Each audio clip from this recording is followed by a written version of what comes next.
In this chapter's lessons, we're going to discuss a great new feature available in iOS 5 called Storyboarding. Storyboards provide a new twist on how we've always built iOS apps. Instead of creating and managing nib files and manually transitioning between the various views in our app, storyboards allow us to visually build the various views and then graphically describe the transitions between them. Storyboards define two key items, a scene and a segue. A scene is an individual screen within our app, and this essentially relates to what we have up to this point been building in a nib file. A segue is then used to describe the transition that we take from one scene to the next. There really wasn't an analog for this concept previously, and instead we simply wrote code whenever we wanted to transition from one view controller to the next. Using storyboards can be a big win for a lot of applications, as it requires us to write less code, allows us to visually build and manage how our application flows, and additionally enables some new functionality relating to table views that simply wasn't possible previously. Now that you have a good general overview of storyboarding, in this lesson we'll go through the process of converting our nib-based iMusic app to use storyboards. Although we could continue down the path we're on and build out the remaining parts of our apps using nibs, we really should take advantage of the capabilities and features that iOS 5 storyboarding provides. By converting our app to use storyboards, we'll be able to more quickly prototype and build the remaining features of our application. Converting our nib-based iMusic app to use storyboards won't be too difficult as we haven't built that much functionality yet, but it does require a fair amount of manual steps. So let's walk through those right now. I'll first begin by highlighting the iMusic group, and I'll type Command-N to bring up the new file chooser, and we'll go under the User Interface section and select Storyboard. Our device family will leave set to iPhone, and we'll call this Main Storyboard. Select both my targets and click Create. So this creates an empty canvas for our storyboard. So I'll highlight the root of our project, and under the iPhone iPod deployment info section, let's select our main storyboard as the application's main storyboard. And this is the only configuration we need to set to have our application be aware that it should load this main storyboard when the application starts. With that modified, the other thing we want to change is go over to our app delegate. And interestingly, all of this code that's currently in here, we can remove altogether. Instead, we'll delegate the responsibilities for doing what was happening here off to the storyboard. Now next we want to create our first scene, so I'll select the main storyboard file and open up the utilities section. And from our objects library, let's select view controller, and we'll drag and drop one of these onto the canvas. And in doing so, this created our first scene. Now with this scene highlighted, make sure it's got a blue rectangle around it.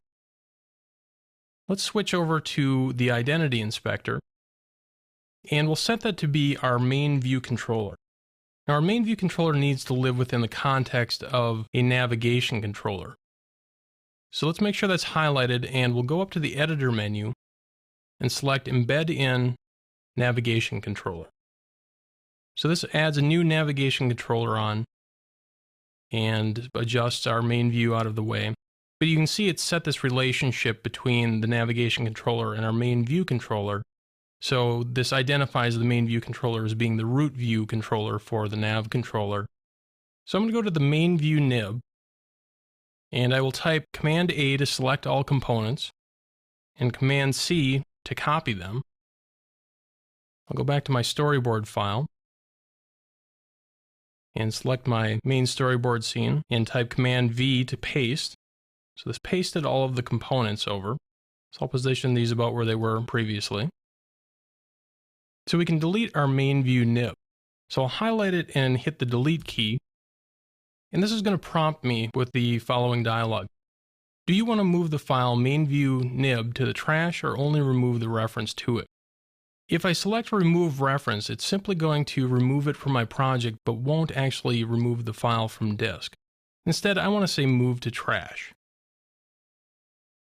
So that removed it completely. Now I'll select my main view scene and open up the assistant editor. When we copied the user interface components from our nib into here, the one thing that it doesn't do is copy all of the connections. So you can see all of these are currently unset. But we can fix that up quite easily. So I'll control drag from my image view onto my image view property. And we can see we hooked that back up again. And view list, I will hook up to the view list button. About to the about button property. And additionally, let's also hook up the action methods. So view list, I'll hook back up to show list. And the one on the bottom, I'll hook up to the show about view. Hit Command B. And I'll run the app. And click the various buttons. And as you can see, everything's working just as it was in the last section. But we haven't converted all of our other components over to use these storyboards. What you'll find is your app can contain both storyboard-based resources as well as nib-based resources, and these can happily coexist with each other. Now, however, for consistency's sake, I will convert the remaining features of the app to use storyboards. So I'll quit the simulator, and let's close that. Actually, I'll open that back up again. And I want to add another scene for our About view. So I'll select View Controller and drag and drop this into our storyboard. Now I can shrink this down a little bit so that we can see this a little more easily. And let me set its class type to About View Controller. I'll highlight the About iMusic button. Kind of need to zoom in before I'm able to actually edit the individual components. But I'll control drag from the button to my new scene that I added. And I'll get this little pop-up that asks me to specify the segue type.